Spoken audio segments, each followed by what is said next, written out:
the modern day ancient, Christian yes. model and the ancient model. Right. The Christian model, the modern day Christian model, was tailored to take advanced concepts that goes on the inner workings of the body and make them literal. So they say sublime mythology makes grotesque history. So one thing they did to make it literally historicalized everything. And none of that shit was historical. There was never Jesus over in the what you call it. I want to ask you a question. Now let's look at this. You a black Hebrew. You ought to know where the hell a damn black man came and taught amongst your ass. Why is it that you can't find no black Hebrew or no modern day white Jew to bear witness to the Jesus thing? You would figure if a person gonna give you the Messiah, that's something hell to take. Everybody talk about a Jewish Messiah, but yet you can't find no Jew to bear witness to that. That's true. What is that? Because the Jew knew, like all the other ancient people in the world. See, the Jew knew that first of all, that was some Roman propaganda. Of the Hebrew. He knew, just like the Egyptian knew, just like the Greek knew, just like the Mesopotamian knew, like the Babylonian knew, like the ancient African knew, that the Christ that is to come can only come one time in history. First of all, there's two things. First of all, Christ is a title. And we all are the living Christ because Christ is the level we can rise to. But the Christ, the true Christ, that is supposed to be the end all and be all, he can only come one time in history. And that's at the end of the world. Now I'll tell you why I know this. Because I done studied alchemy to know this. And you can quote me on this.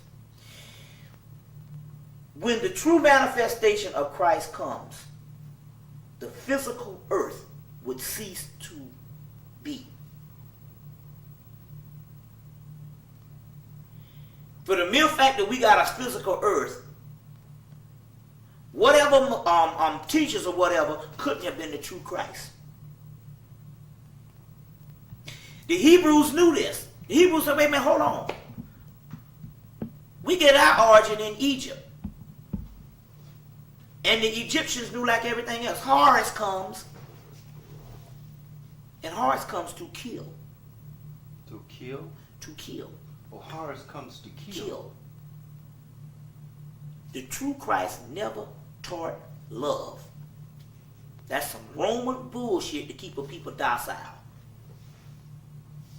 All you got to do is just take my word for it. You go and study you can go to Greek and study Hercules. That's the Greek Horus or Apollo. But you can study Horus or Heru. You can find out something about Heru. I'm going to tell you what this is. You won't find no text in Egypt where Heru is talking about love. Heru does one thing and one thing only. Avenge his father. He kicks ass. That's all he does. He kills motherfuckers. That's it. That's what he does. The Greek version is Hercules, which is the same story because he don't do but one thing. From the time he born till the time he die, he kills everything in sight. Cleaning house. So the Hebrews knew. They knew that when they was talking about a person coming back talking about all this love and all this kind of thing, they said the true Christ coming back to kill the world. You see what I'm saying? Get the house in order. He's the God of Ecclesiastes with the blood on the sword. He's the God of Revelation. They had blood dripping from them. So but the Romans came in on the end of time. The end of time. That's the only time the true Christ can manifest on the earth. Otherwise, we are all the race of Christ, Christos anointed one. We all have melanin. But the Christ that we're talking about here is this seed that I was telling you. Now they have isolated this thing. They can tell you this stuff in science. In astrophysics, they say there's a seed that is the only thing that is not that is in this. The only thing that's in this universe that's not of this universe is from the outside known universe. And when that seed manifests itself, it will explode everything on this planet and destroy the universe, and we'll go back to the original existence. If any man came saying he was the Christ, he couldn't have been the real one. That's why the Hebrews to this day, whether even the converted ones, but they copied the original black ones, they never been witnesses to Christ. And the Arabs over there is like, that's bullshit. The Egyptians, that's bullshit. That's Rome and that's Paul and them.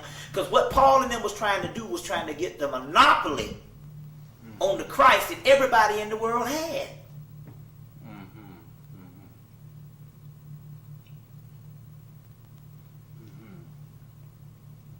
You see what I'm saying?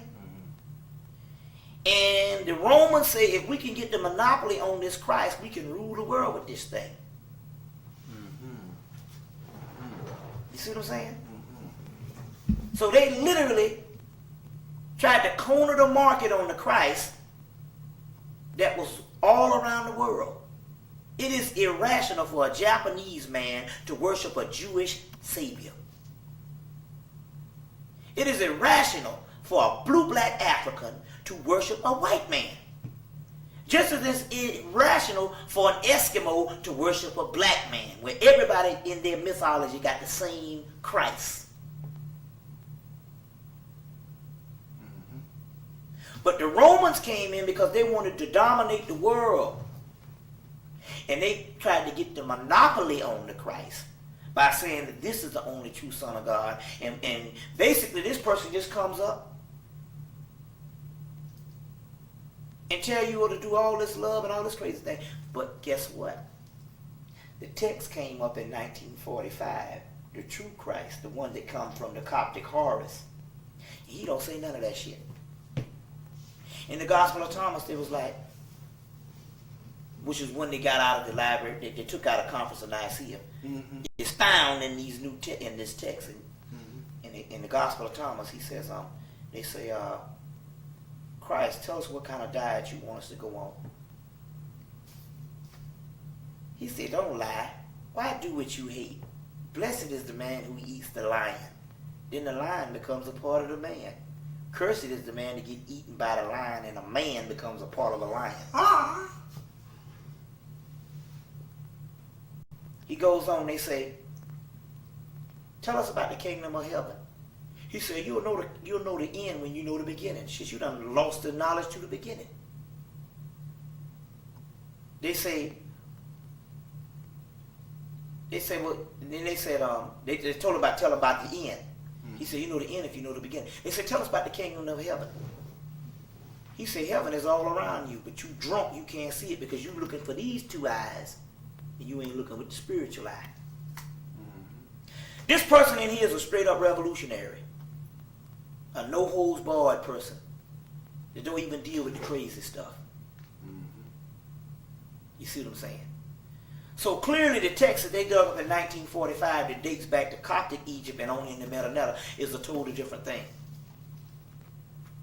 And that's the original one before the Romans stole it and turned it into the New Testament. But don't get me wrong, the New Testament got all the stuff in it.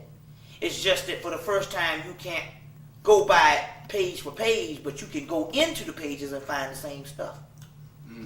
That's the difference. The Bible is still a viable thing. You just can't go by from A to Z, but you can go into the pages and it's all there. That's the difference. You know how to interpret. Yeah, that's the difference.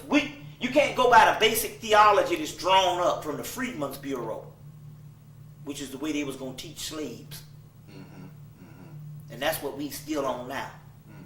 Same old good old time religion is good enough for me. You can't go by that anymore. You have to go into the book. That's what Elijah Muhammad said. And that's the difference. It's all there.